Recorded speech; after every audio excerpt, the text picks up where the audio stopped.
Let's talk about Civil War, the Premier Collection. I love the Premier Collections. They are probably my favorite way to collect.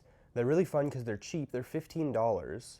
And they normally show the entirety of a story. Like, this is all of Civil War without the tie-ins. Like, it's just the main series.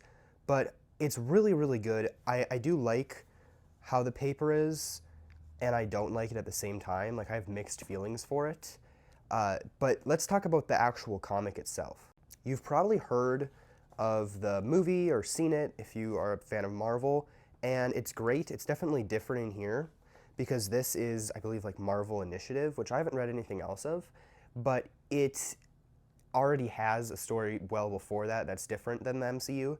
So that's where it definitely splits because there's like Thor is already dead and they bring him back to life and stuff and as like a clone, but it's a very good story. I wouldn't say you have to read anything before it. Of course, there's going to be stuff where you're confused, like when they were saying like Thor's a clone or something. I was a little confused with that, but besides that, there's really not that much that you need to worry about. After you read the story, there are a lot of like mini series side stuff that you can read. Like I was reading I think it's like X-Men one, and that was interesting. I stopped reading that, but there is new stuff coming out. I believe it's called Civil War Unmasked that shows like what happened in between. Like the first issue is like Iron Man because he goes to like the X-Men early in. I think it's pretty early in.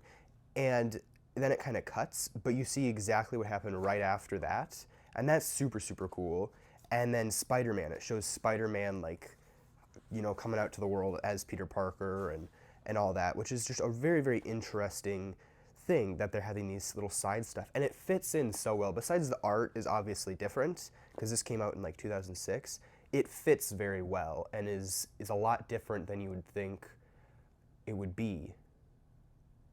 So if I had to give Civil War a rating out of 10, I'd probably give it like probably a 9, I'd say. I love this. This was fun. The art is really cool. There's some really cool scenes. And it's great. I'd highly recommend it. This is also a good spot to start reading comics, I feel like. It isn't like the best, but I'd say people might say that it's not a good spot, but I would say if you really want to read from just whatever and you don't exactly care about knowing the beginning of stuff, then yeah, this is a good spot. I struggle with a lot of the older comics because they're just too wordy, the dialogue isn't great, and it's just not as interesting. So this